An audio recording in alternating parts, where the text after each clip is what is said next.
Hi ma'am. Hi. ఏం పేరు? Ruchita. Ruchita. Okay, ఎవరు?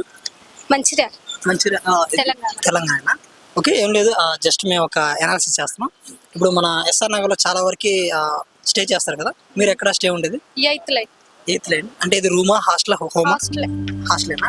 ఓకే, హాస్టల్ గురించి ఒక 2-3 క్వశ్చన్స్ అనమాట. అంటే హాస్టల్లో ఫుడ్ ఎలా ఉంటుంది? ఫుడ్ యావరేజ్ అంతే, ఏదో తినాలి, అడ్జస్ట్ అవ్వాలి. అంతేనా? అంటే చాలా హాస్టల్లో బాగుంటుంది అంటున్నారు, చాలా హాస్టల్లో బాగోలేదు అంటారు కదా. బాగుండదు చాలా వరకు. బాగుంటుంది. ఓకే, ఇప్పుడు హాస్టల్ తీసేస్తే ఇప్పుడు ఆ రూమ్కి ఎంత పే చేస్తున్నారు? 5 to 5 అంటే ఇప్పుడు పెట్టేదానికి వర్తబుల్లేనా అది? అస్సలు కాదు. అసలు కాదు. అస్సలు కాదు. రూమ్ షేర్ కానీ పెడుతున్నాం అంతే. పెడుతున్నా. మరి వేరే హాస్టల్ ఏమైనా జాయిన్ అవుదాం అనుకుంటారా?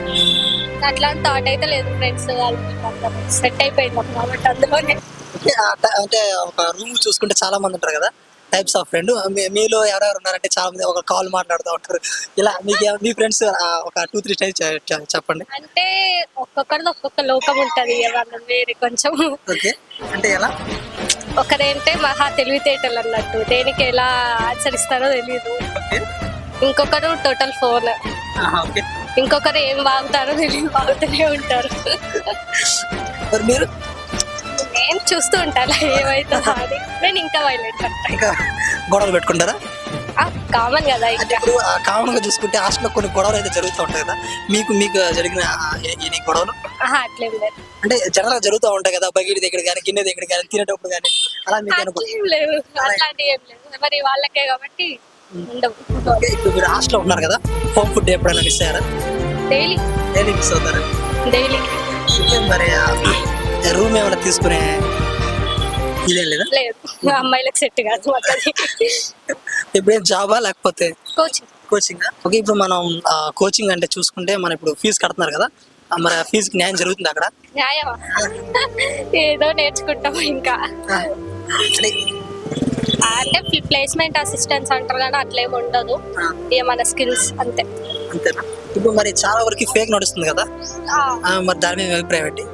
ఫేక్ అంటే ఇంకా నడవంది ఎక్కడ ఫేక్, ఏదో ఒకటి చూసుకొని వెళ్ళాలి. మరి జాబ్ రాకపోతే ఫ్యామిలీ నుంచి ప్రెషర్ ఉంటుంది కదా, మీకు అలాంటి ప్రెషర్ ఏమన్నా? అట్లేం లేదు, ఉన్నది ఎంకరేజ్మెంట్ ఉంది ఫ్యామిలీ నుంచి. ఓకే, అంటే ఇప్పుడు మనం ఆ జాబ్ రాకపోతే ఏ ఫంక్షన్కి వెళ్ళా కానీ రిలేటివ్స్ అడిగే ఫస్ట్ క్వశ్చన్ అనమాట, ఏం చేస్తున్నావు అని. అప్పుడు మీ ఫీలింగ్ ఎలా ఉంటుంది? అది ఇంకా ఎవరికైనా కామన్ కదా. ఓకే, అలాంటి లోపల లోపల ఎప్పుడు సెటిల్ అవుతామో ఏమో ఇల్లు వెళ్ళిపోద్ది. అంటే వాళ్ళకి మనం ఏదో అంటే ఇప్పుడు అలా అడిగే వాళ్ళకి మీరు ఏం చెప్తాం అనుకుంటున్నారు? నేనే రిలేటివ్ అనుకో, ఏం చేస్తున్నారంటే మీరు ఏం చెప్తారు? లేదా ఏం లేదు, మీరేం మేకలేక మేము ఏదో ఎక్కుందామా అని, మీకేడ పని పాట లేక వస్తారు మీద పడతారు అని అనిపిస్తుంది.